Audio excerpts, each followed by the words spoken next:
Shalom saudara, malam ini kita akan melanjutkan pengajaran Alkitab mengenai tanah perjanjian. Sebelumnya kita akan bersatu dalam satu buah pujian. Haleluya.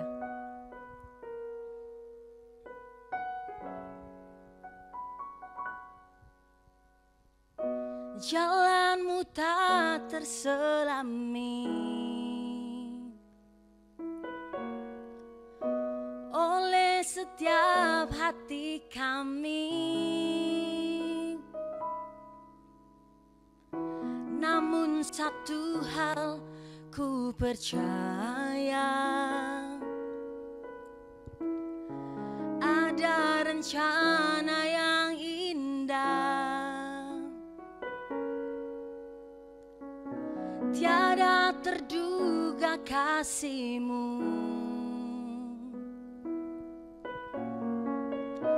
Heran dan besar bagiku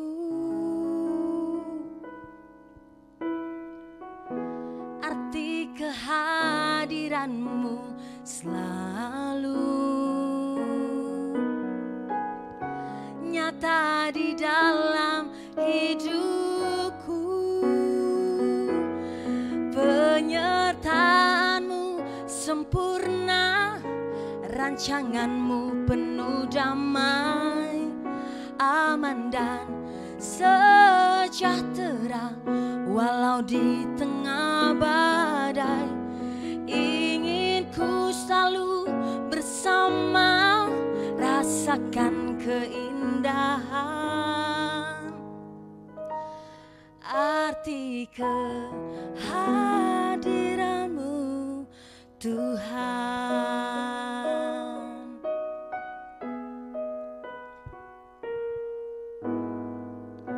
Jalan-Mu tak terselami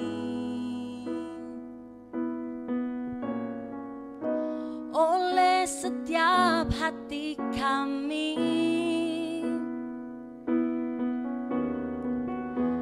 namun satu hal ku percaya, ada rencana yang indah, tiada terduga kasih-Mu. Heran dan besar bagiku arti kehadiran-Mu selalu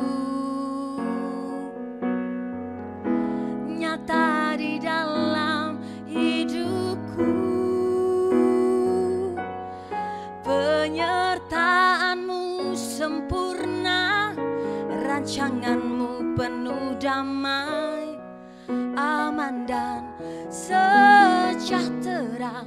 Walau di tengah badai, ingin ku selalu bersama, rasakan keindahan arti kehadiran-Mu Tuhan.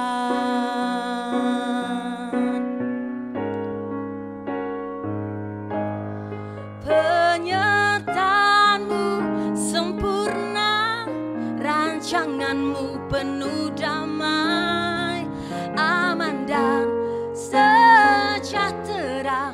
Walau di tengah badai, ingin ku selalu bersama, rasakan keindahan arti kehadiran-Mu Tuhan, arti kehadiran-Mu Tuhan, arti kehadiran-Mu Tuhan. Haleluya Tuhan. Mari kita bersatu dalam doa. Tuhan, mengucap syukur atas setiap kesempatan yang Kau berikan Tuhan. Setiap keadaan kami saat ini di rumah kami masing-masing Tuhan, kami sangat bersyukur Tuhan.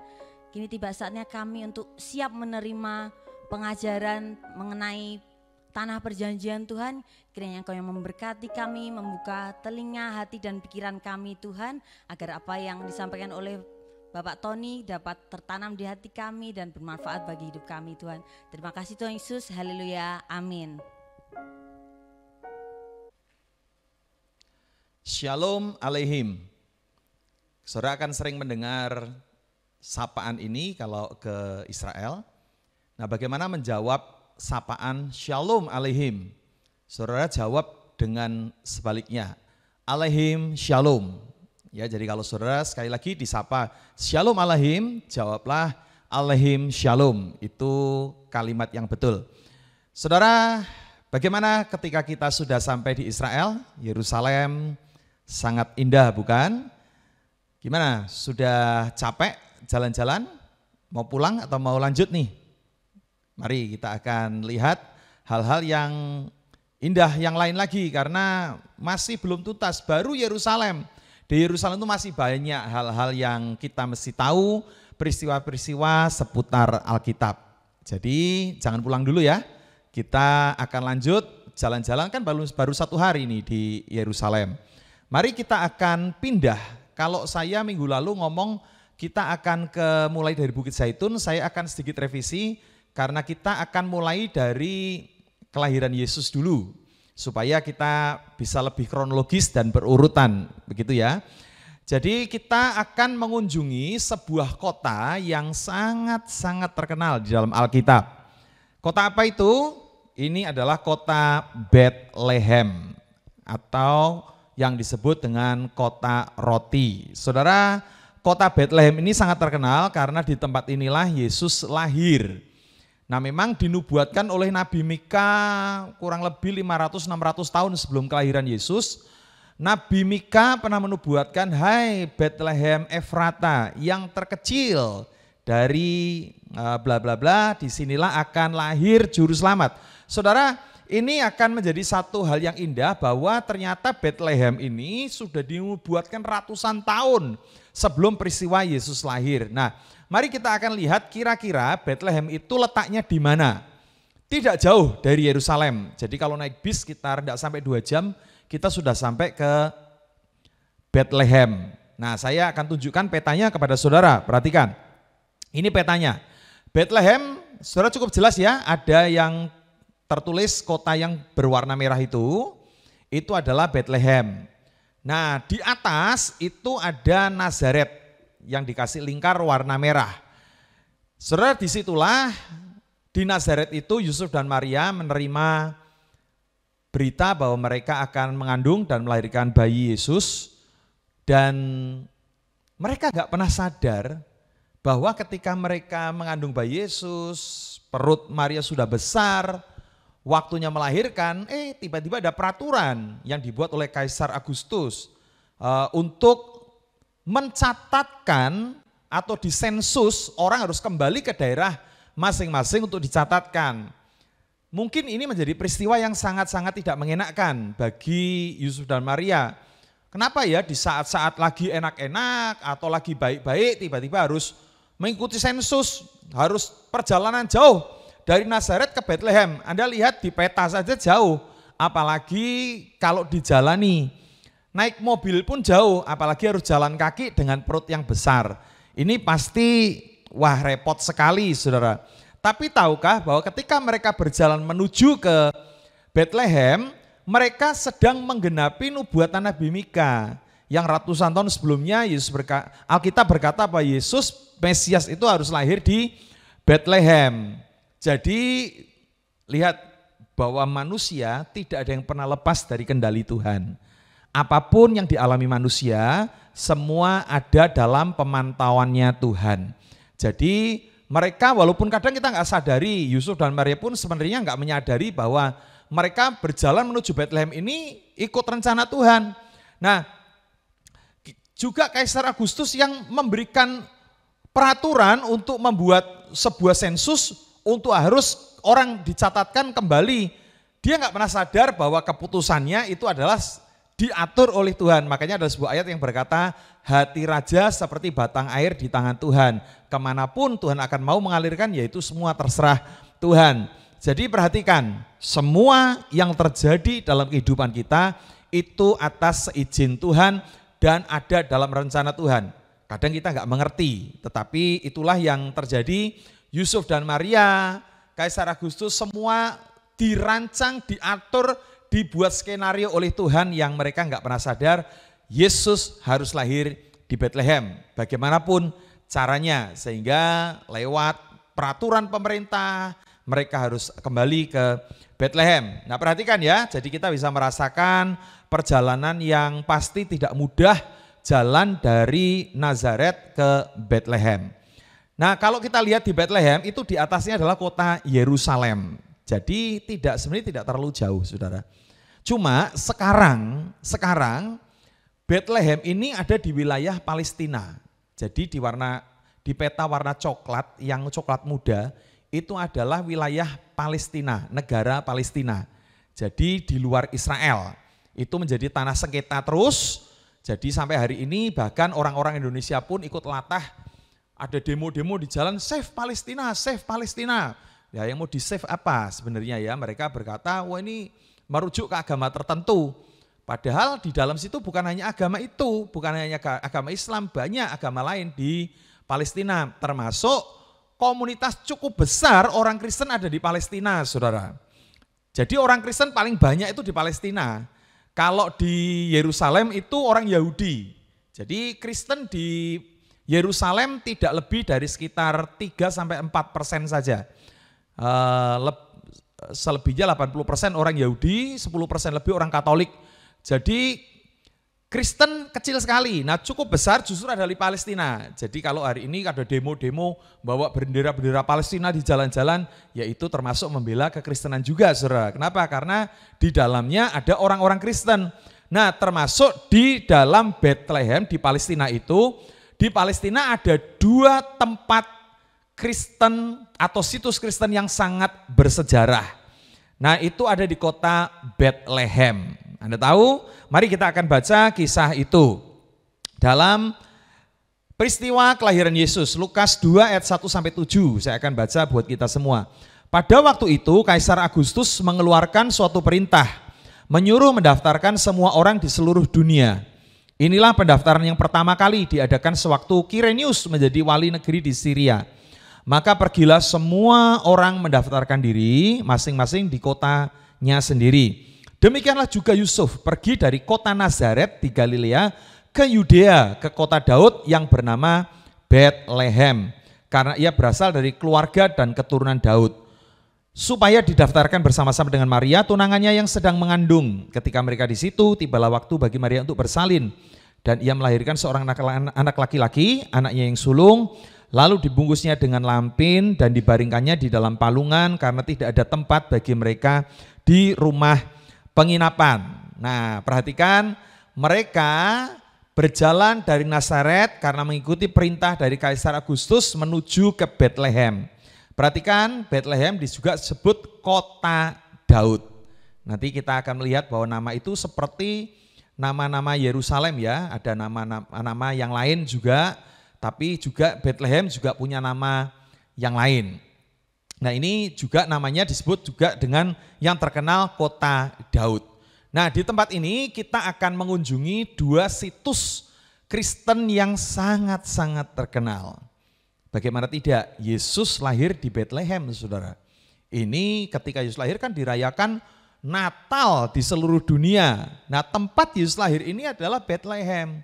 Letaknya hari ini ada di wilayah Palestina. Jadi kalau saudara masuk ikut tur, saudara akan masuk perbatasan yang dijaga ketat oleh tentara-tentara siap tembak, itu saudara masuk ke wilayah Palestina. Jadi Bethlehem masuk wilayah Palestina saudara hari ini. Menjadi perebutan juga terus. Nah Palestina dikepung juga dengan tembok di mana orang Israel menahan mereka untuk tidak keluar sembarangan. Saudara, ini yang terjadi. Nah, Bethlehem, sekali lagi kita akan mengunjungi tempat yang pertama yaitu gereja kelahiran Yesus, tempat Yesus lahir. Nah ini saya ada foto gereja kelahiran Yesus, cukup besar karena di dalam gereja ini nanti saya akan jelaskan ada 3 gereja di dalamnya. Ya ini ada istri saya sedang nunjuk itu Church of Nativity, itu gereja kelahiran artinya. Church of Nativity itu artinya gereja kelahiran. Gereja kelahiran Yesus itu ada di Bethlehem. Kalau saudara ke sana, saudara akan melihat tempat bayi Yesus. Tempatnya bukan kandang seperti bayangan kita kalau ada dekorasi Natal gitu ya, dari bambu, atap dari daun kelapa, kemudian dikasih bawah jerami-jerami, bukan saudara. Tapi kandang domba buat mereka itu adalah gua. Jadi mereka masuk gua. Jadi gereja ini pun dibangun di atas gua yang dipercaya Yesus adalah lahir di tempat itu, ya. Nah, tempatnya besar, gedungnya.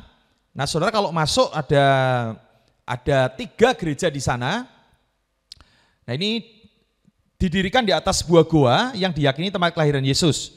Perhatikan ya. Nah, yang biasa dikunjungi atau biasa orang berfoto adalah di sebuah tempat yang lobang dan ada semacam kayak bintang begitu ya. Nah, itu tempat kira-kira atau dipercaya Yesus lahir itu di situ, saudara ya. Jadi pertama kali lahir, nah itu di tempat itu. Jadi kalau orang datang ke situ, sekali lagi orang suka datang, cium-cium, doa di situ, pegang. Ya saya sih pegang aja, saya nggak cium-cium ya saudara. Sekali lagi saya tidak terlalu suka dengan hal-hal yang berbau semacam ya pengkultusan benda-benda. Ya saya hanya menghormati, menghormati hadirat Allah di situ karena Yesus pernah lahir di situ. Ada emosi yang begitu luar biasa. Tapi saya tidak serta-merta ikut seperti banyak orang antri sampai berduyun-duyun dan ke situ hanya untuk cium-cium, nangis-nangis di situ. Ya, oke lah, saya nggak menyalahkan juga karena mungkin emosi ya, emosional yang begitu luar biasa bisa ada di tempat Yesus pernah lahir.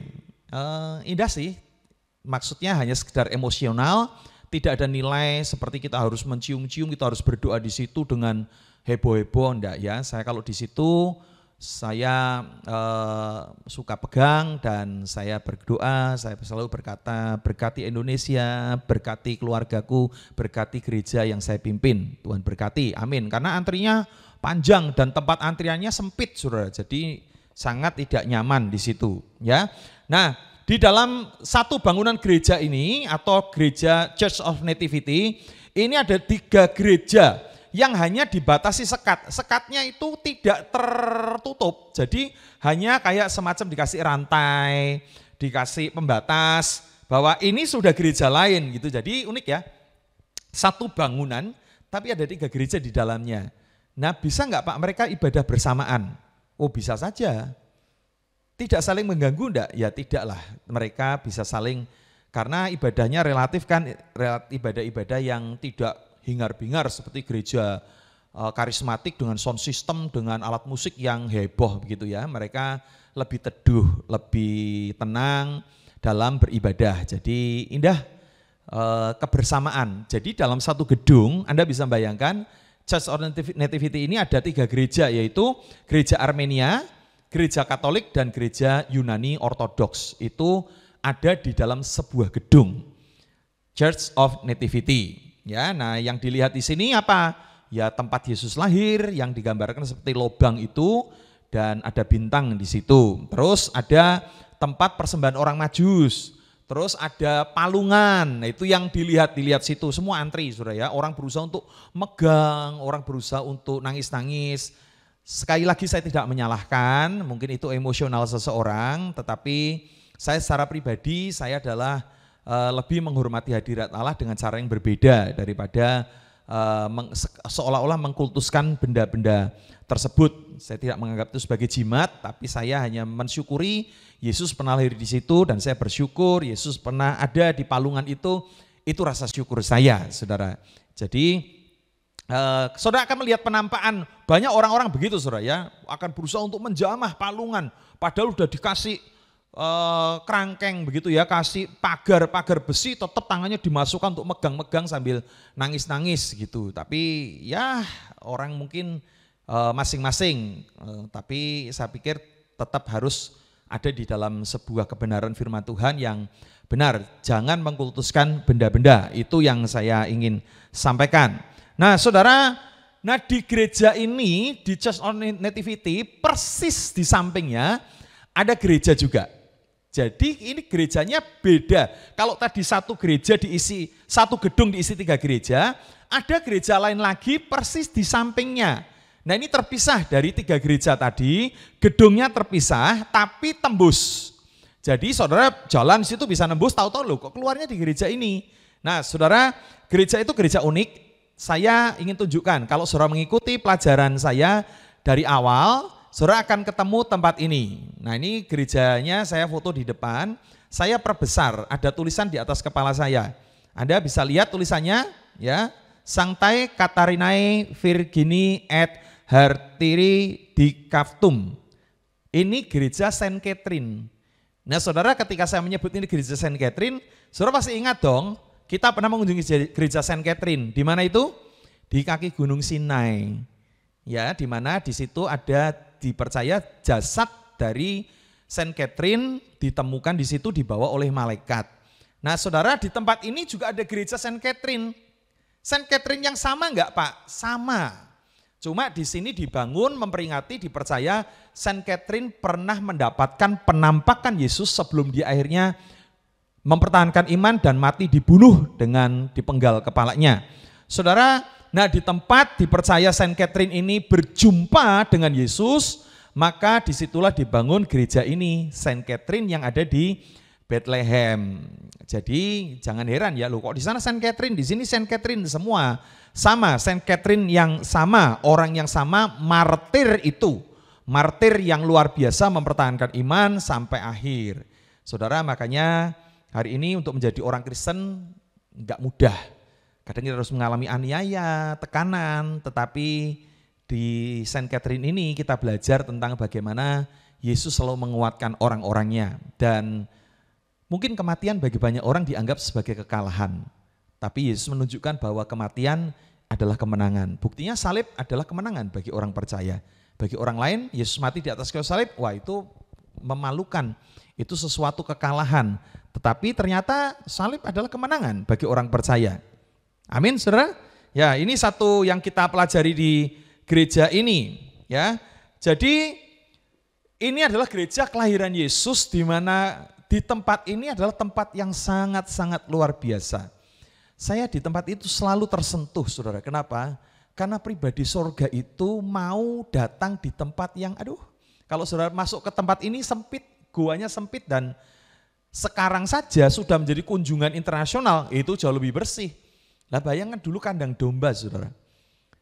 Kalau kita melihat, ya mungkin tokoh-tokoh sinetron atau mungkin dalam dunia nyata juga ada. Orang kaya datang ke rumah yang mungkin buruk, ke tempat yang kotor, suka menampakkan wajah atau ekspresi jijik ya, itu kotor. Saudara, perhatikan Yesus itu raja di atas segala raja, Tuhan loh. Tapi dia mau datang ke bumi ini, bahkan mau bersentuhan, menyentuh bumi ini, sehingga tempat yang kotor, tempat yang tidak berharga, ketika pribadi sorga menyentuh, menjadi tempat yang begitu mulia. Indah kan? Makanya doa. Saudara berkata mungkin aku ini orang sederhana, aku ini orang bukan siapa-siapa.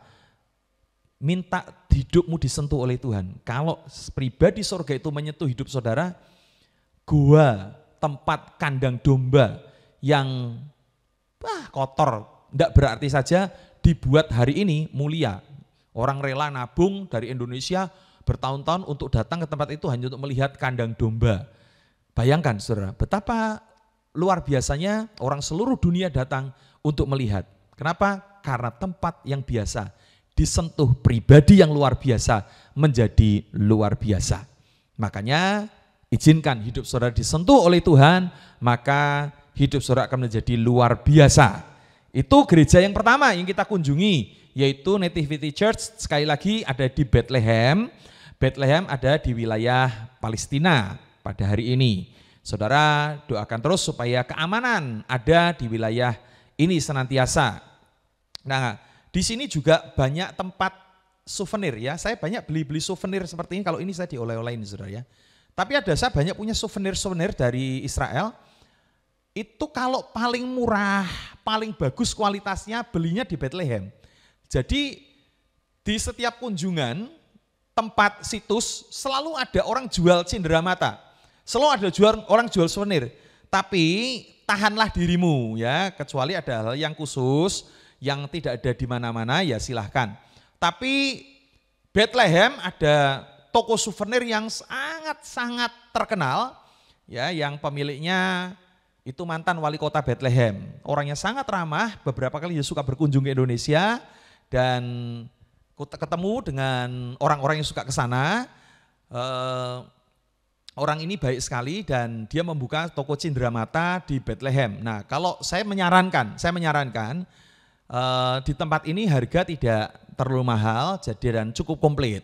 Jadi kalau saudara tidak betul-betul tertarik, kunjungan-kunjungan difokuskan untuk menerima pelajaran dan ibadah. Nah, seringkali hal yang justru aneh ketika kita orang Indonesia justru datang ke tempat-tempat seperti itu bukan fokus ibadah, bukan lihat-lihat, malah belanja souvenir. Wah, ini kehilangan kita banyak hal ya. Jadi fokus saja untuk ibadah. Nah, perhatikan di Bethlehem ini sangat-sangat sebenarnya kerukunan antara umat Islam dan orang Kristen sangat-sangat rukun. Kenapa? Kalau saudara lihat, di luar gereja Nativity, gereja kelahiran Yesus, dijaga ketat oleh tentara-tentara. Siapa yang jaga? Tentara Palestina, saudara. Agama mereka apa? Ya Muslim lah. Mereka banyak orang Muslim yang menjaga gereja kelahiran Yesus. Jadi tentara-tentara Palestina itu menjaga, makanya di sini, waduh, kadang heran juga ya, gereja banyak dimusuhin dan sebagainya, ada konflik agama, padahal di sana hampir tidak ada konflik agama, yang ada adalah konflik perebutan tanah. Itu menghadapi Yahudi, Kristen dan Islam lebih banyak bersatu di Bethlehem. Jadi ini yang kita sedikit lah tentang gambaran yang saya terima di sana. Baik, itu yang pertama, yaitu gereja Nativity atau gereja kelahiran yang bersebelahan dengan gereja Saint Catherine.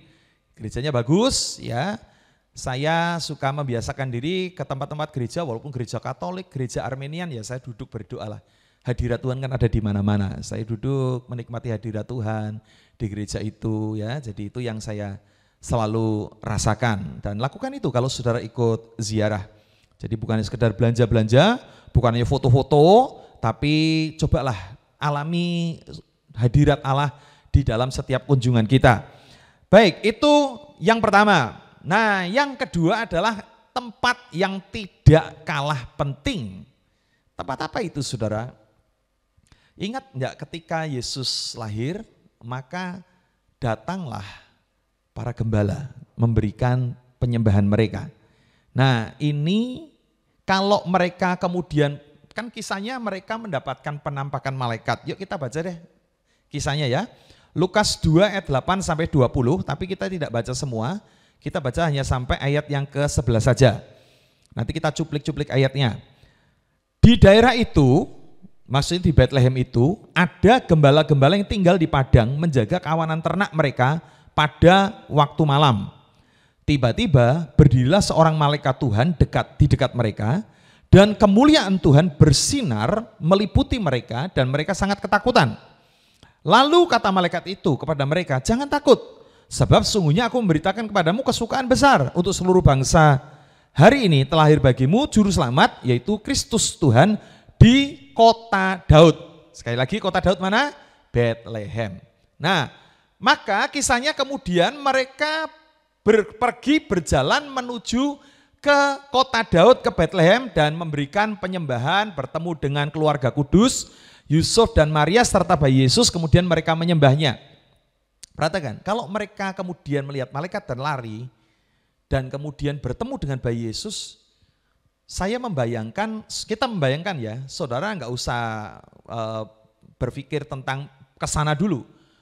Kita bayangkan aja dengan pikiran kita, pasti tempatnya nggak jauh. ya kan? Ditemu malaikat, mereka lari dan akhirnya mereka ketemu dengan bayi Yesus di kandang domba itu. Tempatnya nggak jauh pastinya dan memang nggak jauh saudara. Jadi kalau naik bis ya paling 10 menit nyampe gitu ya. Kalau mungkin jalan ya nggak sampai sejam lah, 10 menit naik bis. Kalau jalan ya mungkin setengah jam atau karena jalannya sempit juga bis nggak bisa ngebut-ngebut. Jadi tidak jauh. Kalau naik bis 10 menit itu, ya kalau saya bayangkan para gembala ini sekitar setengah jam sampai 40-an menit lah.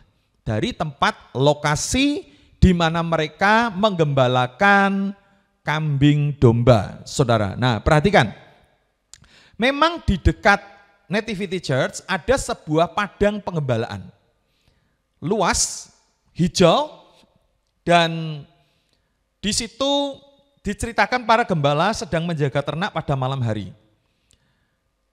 Ada sedikit perbedaan pandangan, jadi gambaran yang paling umum adalah mereka di padang, pada malam hari tiba-tiba malaikat nampak begitu ya. Dan kemudian mereka dikasih berita kelahiran Yesus dan mereka kemudian menyembah Yesus. Nah saudara, di tempat itu, di tempat mereka menggembalakan, ditemui malaikat, sekarang dibangun gereja Katolik, yaitu yang dinamakan gereja Shepherdfield atau Shepherdfield Church, Shepherdfield Church, gereja Padang Gembala. Nah ini gerejanya bagus ya, jadi sangat indah. Saudara bisa lihat, saya ada di sana juga bersama dengan keluarga, juga dengan jemaat. Saya kalau di dalam ada hanya altar, beberapa altar dan beberapa lukisan tentang gembala ditemuin malaikat. Gerejanya tidak terlalu luas. Nah, di sini kita bisa melihat ini ada agak di dalam, tapi untuk menuju ke padang situ, ke gereja Padang Gembala ini harus masuk. Nah, ini pintu gerbangnya. Kalau Saudara lihat ini pintu gerbangnya. Pintu gerbangnya ini kan yang sangat terkenal, bahkan dibuat lagu ya. Gloria in excelsis Deo. Ini dibuat lagu juga. Kalau Natal kita sering mendengar Gloria in excelsis Deo. Ya, ini sebuah kalimat yang sangat terkenal. Artinya kemuliaan bagi Allah di tempat yang mereka akhirnya melihat kemuliaan Allah di padang itu, saudara. Nah, ini adalah pintu gerbang menuju ke gereja Padang Gembala. Anda lihat di belakang saya, kalau masuk gerbang ini masih ada jalan kurang lebih 200-an meter. Ya 100 meter lah. Masuk ke dalam baru sampai ke Padang Penggembalaan. Di sana ada Shepherdfield Church, gereja Padang Gembala itu yang tadi kita lihat bersama-sama.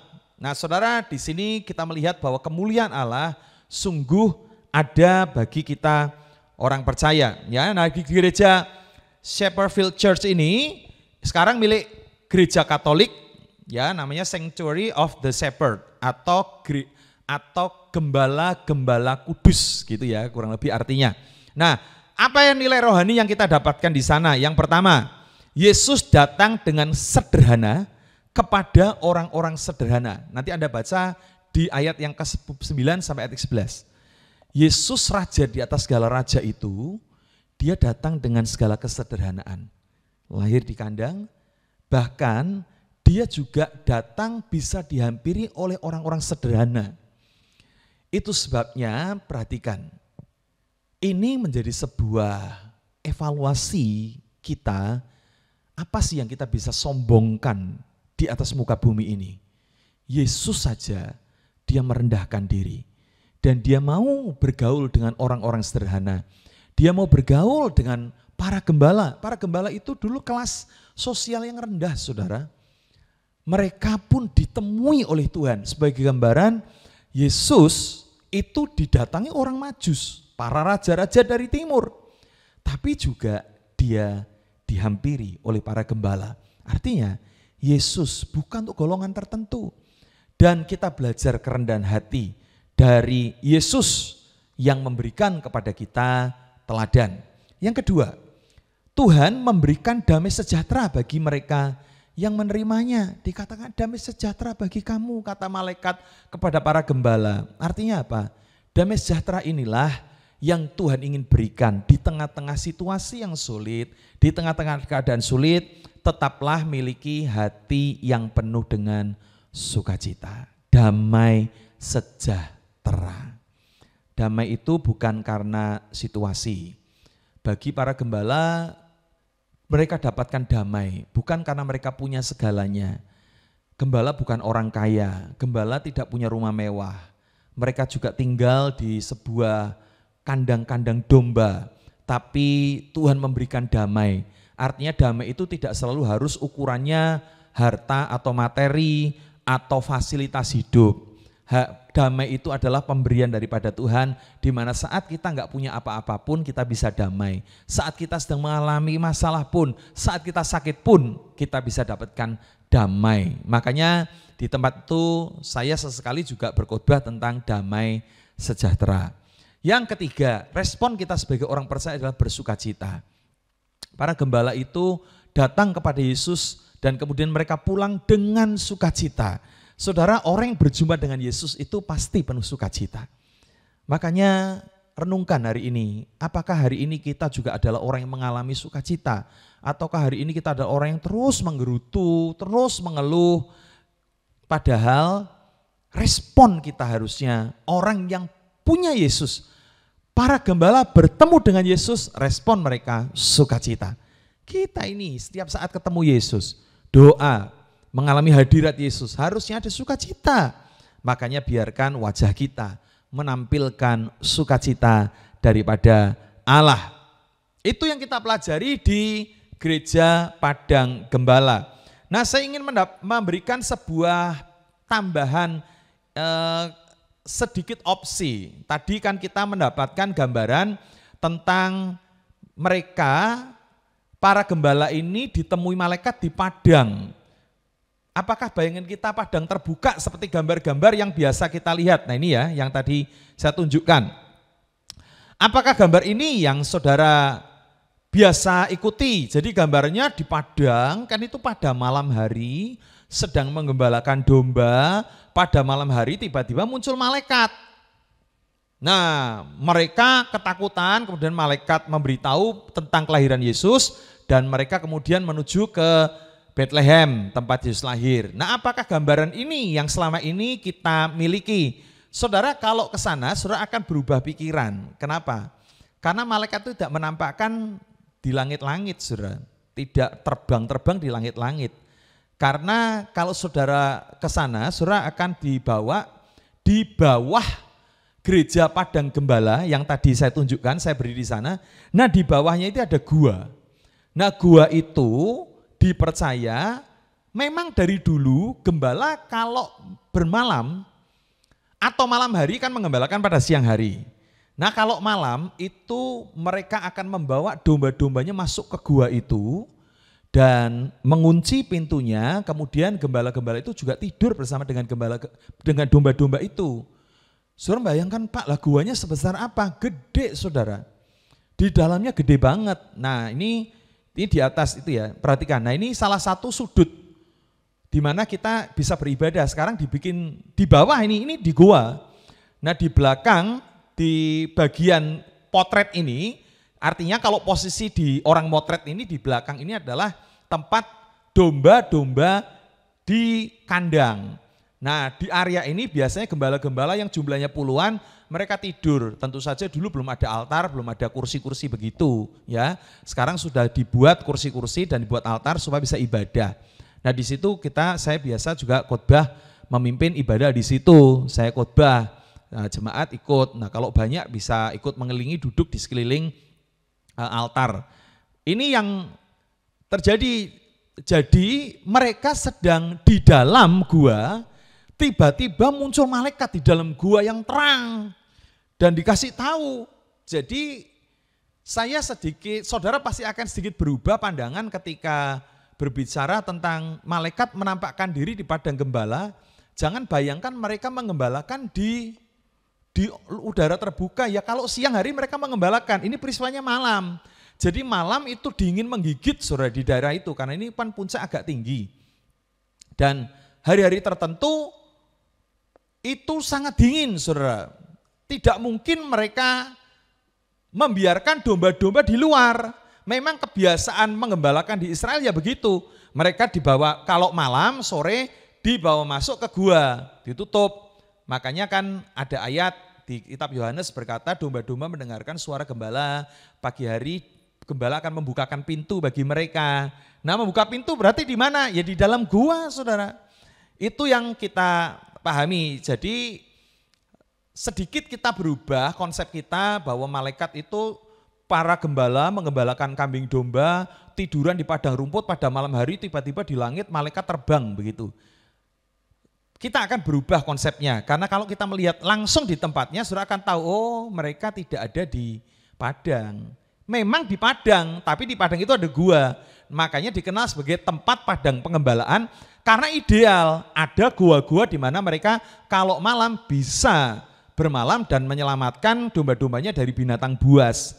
Jadi ini yang kita melihat bahwa mereka dipercaya tidur di bagian yang ada potret ini, Saudara. Nah, di belakang kalau saya lagi motret di situ, di belakang saya itu adalah tempat domba-domba di kandang. Ya, jadi di tempat inilah malaikat menampakkan dirinya. Jadi Anda bayangkan gua yang gelap pada malam hari tiba-tiba malaikat terang benderang di dalam seluruh gua itu. Anda bisa bayangkan kenapa mereka takut. Nah itu, wah karena dekat sekali. Wah ini luar biasa. Malaikat menampakkan diri dan memberitahukan tentang Yesus. Ya, jadi ini adalah gua para gembala. Maka gereja ini disebut gereja gembala, para gembala kudus. Jadi bukan gembala Yesus ya, artinya gereja gembala-gembala kudus. Itu merujuk kepada peristiwa ini. Nah saudara, sebagai penutup saya ingin menutupnya dengan kisah-kisah atau hal-hal seputar Bethlehem. Karena kita kan di Bethlehem, kita sudah mengunjungi 2 tempat ya. Satu Nativity Church, yang kedua adalah Shepherd Field Church, gereja padang gembala. Nah ini ada di Bethlehem. Sedikit informasi kepada kita tentang Bethlehem. Yang pertama, Bethlehem di dalam Alkitab, yaitu artinya rumah roti. Dari bahasa Ibrani, Bet artinya rumah, ya. Kita ada dalam gereja Betel. Bet itu rumah, El itu Allah. Jadi Betel, rumah Allah. Itu ketika Yakub melihat Allah dalam pelariannya dengan melihat malaikat naik turun tangga yang menghubungkan bumi dengan surga, maka Yakub memberi nama tempat itu adalah Betel. Nah, Bethlehem dari kata Bet itu rumah, dan akhiran lahai itu artinya roti, jadi rumah roti. Kenapa disebut rumah roti? Karena di tempat ini banyak penghasil gandum, jadi ladang gandum subur itu ada di Bethlehem. Nah gandum itu bahan dasar membuat roti, makanya Bethlehem disebut dengan rumah roti. Ya, makanya sangat aneh ya ketika Naomi, ingat Naomi? Naomi pindah dari Bethlehem menuju ke Moab karena ada kelaparan. Mereka mendengar kelaparan di Bethlehem. Mereka baru mendengar adanya kelaparan.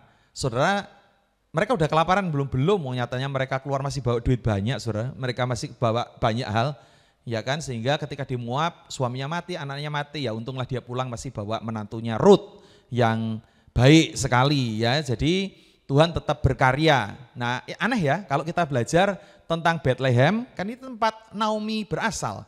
Dan ketika keluarga ini mendengar ada kelaparan di Bethlehem, mereka takut dan keluar mengungsi ke Moab. Moab itu bangsa kafir, saudara. Dan yang terjadi justru mereka, Naomi kehilangan istrinya, kehilangan 2 anaknya, ya sangat menyedihkan. Dan akhirnya mereka kembali lagi ke Bethlehem, rumah roti. Kenapa? Karena di sini itu ladang gandum, tanah yang subur, penghasil roti yang banyak. Jadi mungkin kalau istilah sekarang hoax gitu ya, ada hoax tentang kelaparan sehingga mereka ketakutan dan melarikan diri, mungkin begitu. Itu tentang arti rumah roti. Yang berikutnya disebut juga Efrata. Nanti ayatnya saudara bisa baca di rumah. Bethlehem juga disebut dengan Bethlehem Efrata, sama ya. Juga disebut Bethlehem Yehuda. Yehuda itu area yang lebih luas lagi, lembah Yehuda. Nah, disebut juga tadi berkali-kali Bethlehem disebut dengan kota Daud. Kenapa? karena Daud berasal dari Bethlehem. Nah, saya akan tutup dengan sebuah semacam sistematika yang apakah ini kebetulan? Saya rasa tidak ada kebetulan lah bersama dengan Tuhan, karena semua ada dalam rencana Allah. Nah, saya menyebut Bethlehem adalah kota juru selamat. Kenapa kota juru selamat? Ada 3 orang lahir di situ. Yang pertama Boas. Anda tahu Boas? Menyelamatkan Ruth dan Naomi. Menyelamatkan keluarga yang pulang dalam kondisi kelaparan. Mereka pindah dari Bethlehem karena mendengar kelaparan. Ketika mereka pulang, padahal mereka sedang panen raya di Bethlehem. Dan ladang yang besar milik Boas. Anda tahu Boas dari Bethlehem. Dia, saya sebut di sini juru selamat keluarga. Tapi di sini juga lahir Raja Daud, saudara. Di Bethlehem maka disebut dengan kota Daud. Nah, Daud adalah penyelamat kerajaan, juru selamat kerajaan Israel dari kehancuran. Di bawah Daud, maka Israel disatukan dan kuat luar biasa. Dia menyelamatkan orang Israel. Daud adalah juru selamat kerajaan. Nah, Yesus harus lahir di Bethlehem. Kenapa? Karena mengikuti nubuatan Nabi Mika. Dan yang berikutnya, saya menyebut Yesus adalah juru selamat dunia. Jadi di Bethlehem itu lahir juru selamat, saudara ya. Orang-orang luar biasa. Jadi begitu indahnya, begitu dahsyatnya tempat ini yang memberikan kepada kita pengertian bahwa Yesus lahir juga di tempat ini menjadi juru selamat dunia, Daud menjadi juru selamat kerajaan, Boas menjadi juru selamat keluarga. Dan berdoalah supaya ada keselamatan bagi Bethlehem dan sekitarnya. Kiranya Tuhan memberkati kita semua. Kita selesaikan kelas hari ini.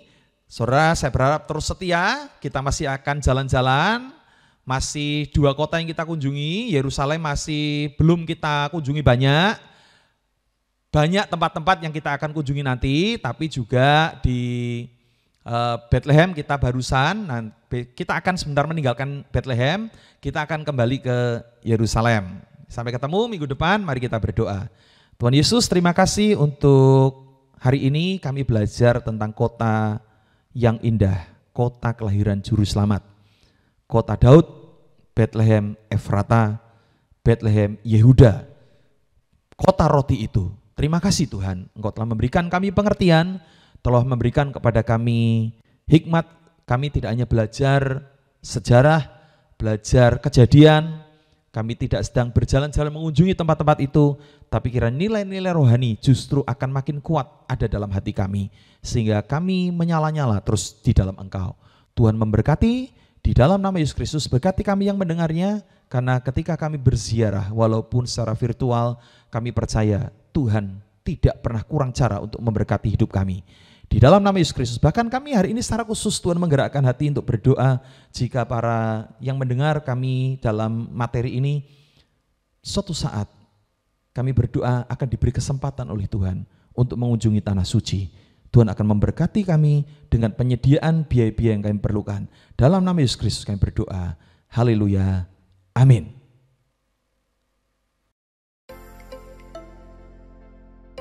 Demikian kelas pengajaran kita hari ini. Bila saudara merasa terberkati, saudara bisa membagikan video ini kepada orang-orang yang Anda kasihi. Bagi saudara yang rindu untuk memberikan persembahan, saudara bisa mengirimkannya ke nomor rekening di bawah ini. Sampai jumpa minggu depan. Jangan lupa untuk like, subscribe, dan hidupkan loncengnya. Tuhan Yesus memberkati.